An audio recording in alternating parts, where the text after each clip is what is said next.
खुदावन यीशु मसीह के जीवित और मुबारक नाम में आपको सलाम। परमेश्वर आपको आशीष दे, आपको बरकत दे। आप जहां पर भी हैं खुदावंद आपकी हिफाजत करे। हालेलुया। मेरे प्रियो, परमेश्वर का वचन सच्चा है। परमेश्वर के वचन विश्वास योग्य है।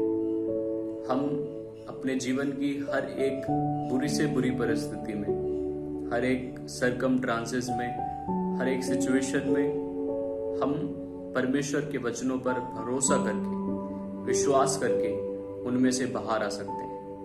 उन चीजों से बाहर आ सकते हैं जो हमें दुखी करती हैं, चाहे वो हमारी बीमारी हो, अकेलापन हो, किसी भी प्रकार की समस्या हो, उसमें से हम परमेश्वर के वचन पर फोकस करके बाहर आ सकते हैं। क्योंकि परमेश्वर के वचन के अंदर इतनी सामर्थ है। परमेश्वर का वचन बयान करता है कि उसके वचन के अंदर इतनी सामर्थ है कि वो बिगड़ी हुई चीजों को ठीक कर सके। हम कहां पर गलती करते हैं? हम अपनी चीजों को अपने आप से सॉल्व करने की कोशिश करते हैं। सपोज करो किसी के जीवन में कोई निराशा है, कोई दुख है, कोई परेशानी है जिससे वो जूझ रहा है। वो उस सिचुएशन में प्रेयर नहीं करेगा, परमेश्वर के वचन को नहीं पढ़ेगा, या फिर पढ़ेगा भी तो अपने मन को उस पर स्थिर नहीं करेगा। ये सबसे बड़ा कारण है कि लोग अपनी निराशाओं में से, अपनी बीमारियों से, अपने अकेलेपन से बाहर नहीं आ पाते। इसलिए परमेश्वर का वचन हमें बार बार इस बात के लिए प्रेरित करता है। परमेश्वर का आत्मा हमें इस बात के लिए प्रेरित करता है बार बार कि हम प्रार्थना करें, हम वचन पर फोकस करें। हमारे मन में हमारी परिस्थितियों को देख करके हमेशा हमारे मन में ये आवाज क्यों आती है कि प्रार्थना कर, वचन पढ़? क्योंकि परमेश्वर का आत्मा हमसे बात करता है और वो जानता है कि हमें अपनी परेशानियों से बाहर कैसे निकलना है। और जब तक हम अपनी परेशानियों पर फोकस करते रहेंगे, अपने दुखों को देखते रहेंगे, अपनी निराशाओं को देखते रहेंगे, तब तक हम उन परेशानियों से बाहर नहीं आ सकते। क्योंकि हमारी परेशानियों का समाधान, हमारे प्रॉब्लम से हमें कैसे बाहर आना है, ये सारा सब कुछ परमेश्वर के वचन के अंदर है। हालेलुया। परमेश्वर का वचन कहता है यशायाह 49 अध्याय उसकी 15 और 16 आयत में, क्या यह हो सकता है कि एक माता अपने दूध पीने वाले बच्चे पर दया न करे? हाँ, यह हो सकता है। परमेश्वर का वचन कह रहा है वहां पर, हाँ, यह हो सकता है कि एक दूध पिलाने वाली माता अपने बच्चे को छोड़ दे या उस पर दया न करे।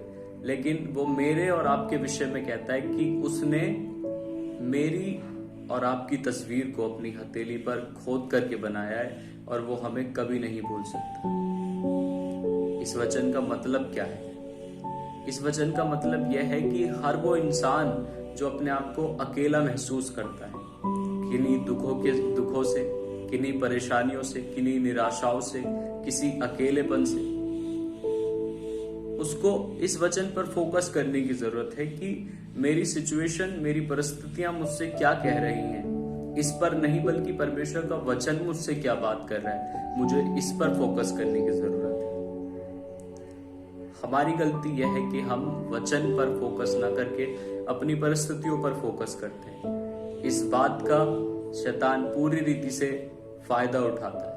वो नहीं चाहता कि हम परमेश्वर के वचन को पढ़ें, परमेश्वर के वचन पर फोकस करें।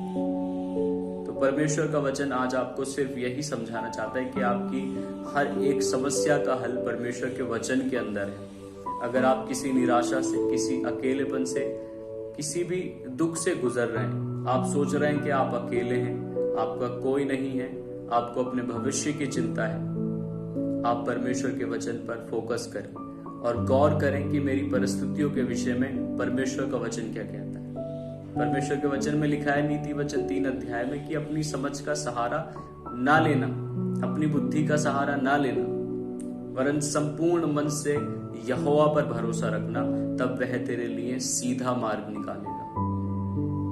परमेश्वर के वचन काफी हैं। हम अपने जीवन को अच्छे से जी सकें, इसके लिए परमेश्वर के वचन काफी हैं और सामर्थी हैं। हमें अपने फोकस को परमेश्वर के वचन पर बना करके रखना है, परमेश्वर के वचन को अपने जीवन में स्थान देना है। आपकी फैमिली आपकी नहीं सुनती, आपके बच्चे आपका कहना नहीं मानते, आप क्या करेंगे? परमेश्वर के वचन पर फोकस करें कि परमेश्वर का वचन इन परिस्थितियों के विषय में क्या बात करता है। परमेश्वर के वचन में लिखा है कि धर्मी जन की प्रार्थना के प्रभाव से बहुत कुछ हो सकता है। ये आपकी समस्या का हल है। उसके वचन में लिखा है कि एक धर्मी जन जब प्रार्थना करता है और कंटिन्यू करता है तो परमेश्वर उसके जीवन में, उसके परिवार में, हर एक हिस्से में उसके काम करता है। जब हम वचन के साथ प्रार्थना करेंगे, अपनी परिस्थितियों को नहीं देखेंगे और परमेश्वर के वचन पर काम करेंगे, तो हम अपने आप को अपनी समस्याओं से, अपनी निराशाओं से, अपने दुखों से बाहर आता हुआ देखेंगे। हालेलुया। मैं आपसे सच कहता हूं कि जीवन की हर एक समस्या का हल सिर्फ और सिर्फ परमेश्वर का वचन है।